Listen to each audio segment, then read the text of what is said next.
मौसम के हम पर असरात हर तरफ मुरतब होते हुए नज़र आ रहे हैं। हम जुनैद यामीन साहब जो CEO हैं वेदर वाले, इनसे पूछना चाहेंगे कि ये जो अब बताया जा रहा है कि मानसून की बारिशें शुरू हो रही हैं अगले 2-3 दिनों में, ये किस किस्म की बारिशें हैं और इनके असरात क्या होंगे हम पर, ये जानते हुए कि पिछले साल पाकिस्तान के अंदर क्या हुआ। जुनैद साहब बहुत शुक्रिया। एक तो ये फोरकास्ट है जिसमें मेट ऑफिस ने भी इसके ऊपर फोरकास्ट की है, आपके इदारे ने भी फोरकास्ट की है कि 2-3 दिनों में बाकायदा एक मानसून की बारिशें शुरू हो रही हैं। तो ये मानसून से पहले वाली बारिशें हैं या बाकायदा आगाज़ हो रहा है? सर ये ऑनसेट होगा, जैसे कि अभी हीट वेव चल रही है। मानसून से पहले हीट वेव आती है, तो फर्स्ट वीक ऑफ जुलाई में मानसून एक्सपेक्टेड है। नेक्स्ट 48 आवर्स में कश्मीर से स्टार्ट होगी और सर फिर वेंसडे के करीब इस्लामाबाद, पोटोहार के इलाके, Gujranwala, Sialkot. Thursday to Saturday sir ये all parts of KP, Potohar, Lahore, इन इलाकों में, सिंध में, थर डेजर्ट में थोड़ा रेन एक्सपेक्टेड है। इसके अलावा बलूचिस्तान के माउंटेनस रीजन्स, साउथ पंजाब में wind storms and isolated rains हो सकती हैं सर। और ये स्ट्रॉन्ग बारिशें हैं या नॉर्मल हैं? क्योंकि अब हमने एक पैटर्न देखा है जो आम आंख से आपको नज़र आता है और फिर तजर्बे से आप महसूस भी करते हैं कि बारिशें जो हैं जब भी होती हैं तो शिद्दत से होती हैं। मतलब अब तो क्लाउड बर्स्ट हमें हर जगह होता हुआ नज़र आता है।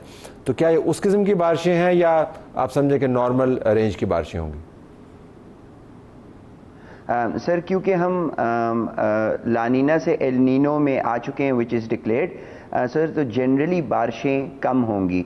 अपर पार्ट्स में ऑफ पाकिस्तान ज़्यादा, सदर्न पार्ट्स में कम होंगी, लेकिन जनरली मानसून सब कॉन्टिनेंट में वीक होगा एल नीनो की वजह से सर।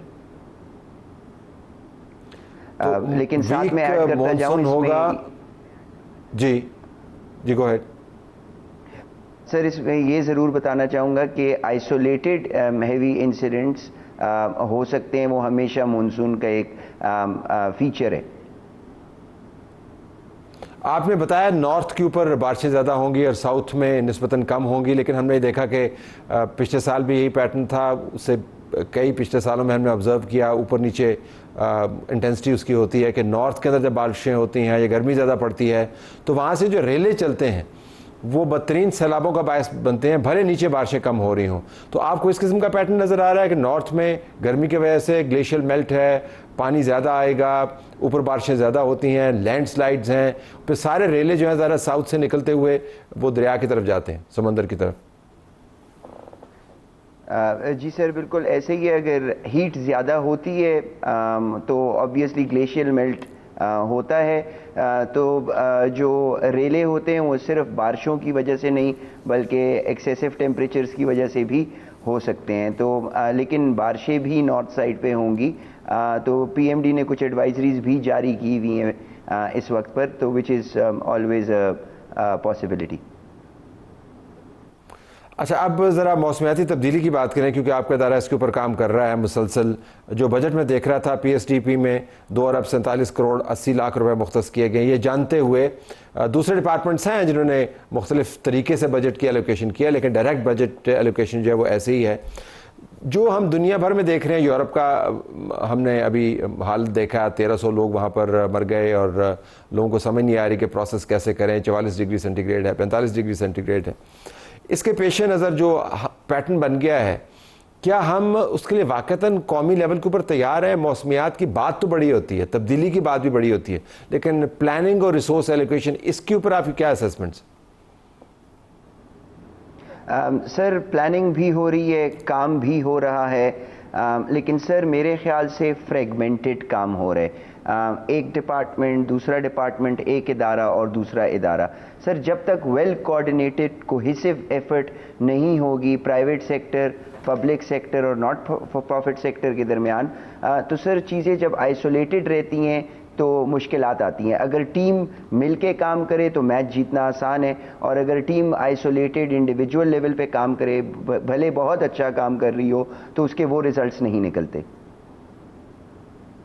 तो किस जगह पर जाकर ये तमाम जो मुख्तलिफ इदारे और तंजीमें काम कर रही हैं अपने अपने रेल्म के अंदर अलहदा जो नेट प्रैक्टिस कर रही हैं, किस जगह पर जाकर इनको इकट्ठा किया जा सकता है? कोई ऐसा प्लेटफॉर्म मौजूद है पाकिस्तान में?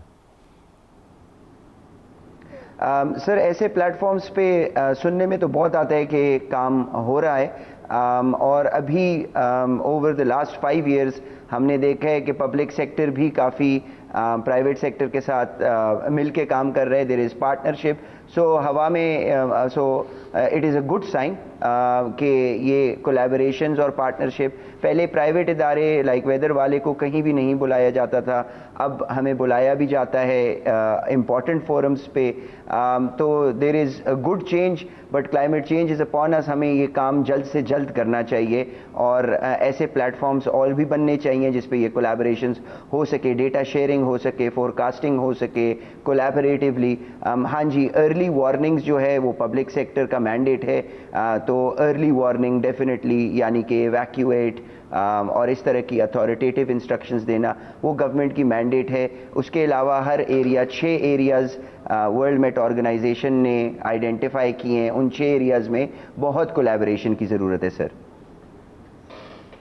बहुत सारा काम करने की ज़रूरत है क्योंकि मौसम ही करेगा, उसने जो करना था कर लिया और उसका मिजाज साल ब साल ख़राब होता जा रहा है। उम्मीद करते हैं कि इस मरतबा हालात पिछले साल जैसे नहीं होंगे, लेकिन फोरकास्ट जो है कुछ इसी किस्म की है। आपका बहुत शुक्रिया नाज़रीन। कल अमेरिका और ईरान के तकनीकी मुज़ाकरात दोहा में मुनक़्क़द हो रहे हैं। ख़बर यह भी है कि पाकिस्तान भी अपनी मीडिएशन जारी रखेगा और इन तकनीकी मुज़ाकरात के साथ जो मुज़ाकरात हो रहे हैं दोनों जगह पर पाकिस्तान अपना फुटप्रिंट दिखाएगा। लेकिन मामला ये है कि ये उतार चढ़ाव पाकिस्तान की मईशत को बुरे तरीके से मुतासर कर रहा है।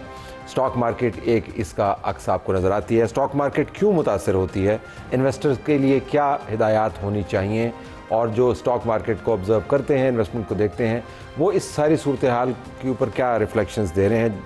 हमारे पास अली नवाज साहब मौजूद हैं, CEO हैं चेज़ सिक्योरिटीज़ के। अली साहब बहुत शुक्रिया।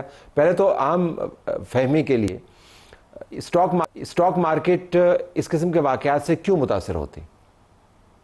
जी बहुत शुक्रिया दरअसल साहब। और बेसिकली हमने देखा कि ये जो मार्केट में 2023 से, अगर मैं आपको थोड़ा सा पीछे ले जाऊं, 2023 से 2026 के दौरान मार्केट तकरीबन कुछ 50,000 से 1,90,000 पॉइंट्स तक की रैली बनाई है। ये तकरीबन कुछ 4 गुना बढ़ी है। लेकिन अगर आप देखें कि पिछले कुछ सालों में मार्केट में गिराव आने की वजह वो जो रही है वो एक्सटर्नल फैक्टर्स रहे। पिछले साल पाकिस्तान और ईरान की वॉर, और फिर US और ईरान की वॉर, और फिर इस साल भी हमने US और ईरान की वॉर की वजह से मार्केट में एक शार्प फॉल देखा सर। अब इसका इम्पैक्ट हमारी मार्केट्स पे क्यों आता है या ब्रॉडर इकोनॉमी पे क्यों आता है, उसकी वजह सबसे बड़ी चीज होती है वो ऑयल प्राइसेस होती है। और ऑयल जो है वो उसका इफेक्ट हमारी इकोनॉमी पे इतना बड़ा होता है कि इससे हमारी इन्फ्लेशन बढ़ जाती है, इससे हमारे जो एक्सटर्नल अकाउंट है, जो करंट अकाउंट है, वो सारे इफेक्ट होना स्टार्ट होते हैं। करेंसी पे प्रेशर आता है, इंटरेस्ट रेट पे प्रेशर आता है, और ये फिर इससे जो है वो हमारी मार्केट्स इफेक्ट होती हैं, कंपनीज की प्रॉफिटेबिलिटी इफेक्ट करती हैं, और ये सारी चीजें एक से एक ऑयल प्राइस के साथ जुड़ी है, जिसकी वजह से फिर हम स्टॉक मार्केट में देखते हैं कि ये गिराव आता है। हमने इंटरेस्ट रेट, अच्छा, अगर मैं पूछ पाऊँ आपसे अली साहब, अगर मैं पूछ पाऊँ तो जब स्टॉक मार्केट के अंदर इन्वेस्टर नहीं जा रहा होता तो वो क्या कर रहा होता है? वो बैठा देख रहा होता है, किसी और जगह पे इन्वेस्ट कर रहा होता है, पैसा बाहर ले जा रहा होता है, क्या कर रहा होता है?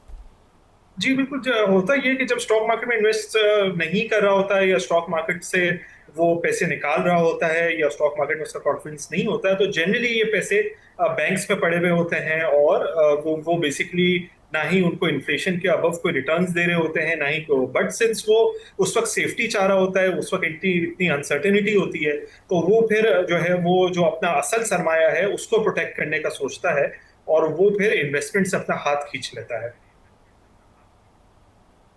और अब ये जो गैर यकीनी की सूरत हाल है, ये तो अब डेली का आप समझें कि डोज बन गई है।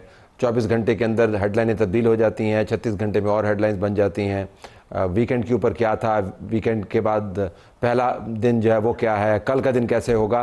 तो अगर आपको असेसमेंट्स के हवाले से इतनी गैर यकीनी सूरत हाल का सामना हो तो फिर आप क्या एडवाइस करते हैं? आप अपनी असेसमेंट्स को कैसे प्रेडिक्टेबल बनाते हैं? जी बिल्कुल, इसमें देखिए आपकी बात बिल्कुल ठीक है, और इसी वजह से हमने ये भी देखा कि जब ये पीस डील साइन हुई तो उसके बाद मार्केट में जो है वो कोई एक इमीडिएट इम्पैक्ट तो पॉजिटिव आया, लेकिन कोई बहुत बड़ी रैली नहीं आई। और उसकी वजह यही है कि ये कॉन्फिडेंस नहीं आ पा रहा था कि ये जो है वो दोनों पार्टीज अपने मुआहदे पर जो है वो अमल दरामद करेंगी और ये कई टेंशन दोबारा एस्केलेट ना कर जाए, जो कि हमने पिछले दिनों में हुआ और आज तक देखा कि वो हो ही रहे हैं, जिसकी वजह से आज भी हमने मार्केट में एक अनसर्टेनिटी की सिचुएशन देखी। तो इसमें बेसिकली हम रेकमेंड यही करते हैं कि आप जो है वो सिचुएशन को थोड़ा सा मीडियम टर्म और थोड़ा सा लॉन्ग टर्म के देखें कि ये जो बड़े मसले होते हैं ये सॉल्व हो जाते हैं। इसका इम्पैक्ट सिर्फ हमारी इकोनॉमी पे नहीं होता है, इसका इम्पैक्ट ग्लोबल इकोनॉमी पे होता है। और ग्लोबल पावर भी इसको बहुत ज्यादा एस्केलेट नहीं करना चाहती, ये इवेंचुअली सॉल्व होते हैं। और फिर जब ये सॉल्व होते हैं तो फिर मार्केट उसका इम्पैक्ट भी बहुत अच्छा है। ठीक तो है, तभी हम I have to leave it there। लेकिन आपने जो काम की बात की वो उसको हम दोहरा देते हैं कि मीडियम टू लॉन्ग टर्म देखें। जो फौरी तौर पर रद्द-ए-अमल है, पैनिक होने की ज़रूरत नहीं, लेकिन मसला ये है कि जब ज़ुबान ऐसी इस्तेमाल हो रही हो कि हम आपको सफाई से मिटा देंगे और जंग दोबारा शुरू कर देंगे, तो फिर पैनिक ना करना थोड़ा सा मुश्किल होता है। लेकिन आपने सुना कि असेसमेंट करने वाले आपको क्या बता रहे हैं।